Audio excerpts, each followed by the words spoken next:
The moment I killed the engine, she came storming out like a hawk spotting a mouse.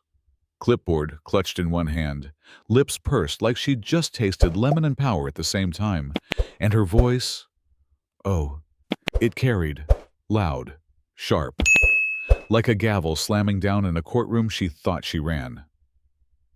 That was my welcome to Fairpoint Ridge. I'd moved here 6 months earlier for some quiet. I kept to myself, didn't stir trouble. Folks just knew me as the guy in the corner house with the black sedan neat yard. On-time trash bins. Boring on purpose. But beneath all that, yeah, I'm a zoning lawyer, a good one. And her Marlene Whitaker, self-proclaimed queen of the HOA, blonde bob, fire truck nails, and the moral compass of a wet matchstick. The kind of person who believes property lines bend to her will if she wields a thick enough binder. That Tuesday morning, she waltzed up at exactly 8:15 heels, stabbing the sidewalk like she was claiming land. "Mr. Colton," she barked, "you're in violation of HOA Parking Code Section 5.3b. I stepped out, coffee in hand, watching her unspool a yellow tape measure like it was some divine ribbon of justice. My car, parked neatly in my driveway, mind you, was apparently too close to the road for her liking. I tried reason. Calm voice. Steady tone. "Marlene, my car's within my property.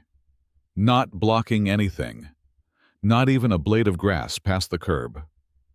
But she was already scribbling a violation ticket like she was signing a warrant. "You have 72 hours, she said with a little smirk. "Or we'll tow it. Rules are rules." Yeah, except they weren't.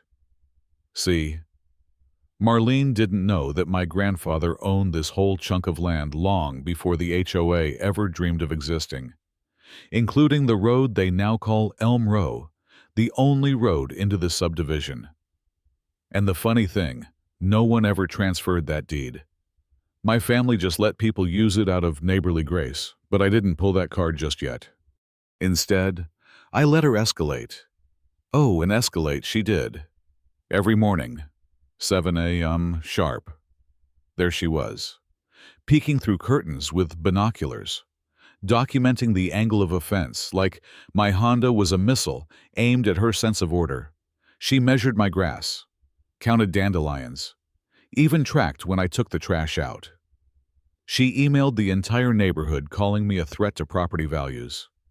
People stopped saying hi. One kid asked his dad if I was the parking criminal. Then came the day she called a full HOA meeting. 32 folks packed into the clubhouse. Her husband sitting in the back looking like he wanted to melt into the floor. Marlene had a projector, charts, a timeline of my violations. It was like watching someone give a TED Talk on paranoia. She didn't know I had my own slideshow. When she finished, I stood up and calmly walked to the front, clicked my remote. Slide 1. A high-res scan of the property deed showing that I owned Elm Row. Slide 2. A summary of road maintenance fees. The HOA had been illegally collecting nearly 50 grand for a road they didn't own. Gasps, murmurs, then silence, and then, boom. Slide 3. A breakdown of Marlene's personal purchases with HOA funds. Pool heater for her backyard. Granite countertops. A community research trip to Maui. Yeah, sure. Sarah from Unit 12, forensic accountant, stood up and demanded a full audit on the spot. Next thing you know, someone motioned to remove Marlene as president. The vote, 44-2. The only no-S Marlene and her friend Carol, who looked like she wanted to vanish. 2 weeks later, the county filed charges embezzlement, fraud, the whole menu.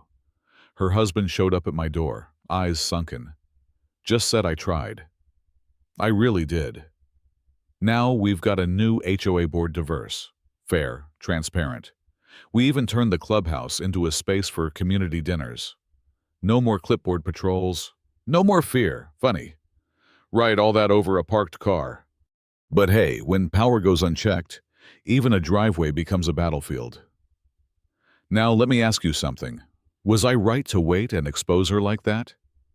Or should I have shut it down the moment she crossed the line? Drop your thoughts below. Let's talk justice, community, and how we stop the next Marlene before they ruin another quiet street.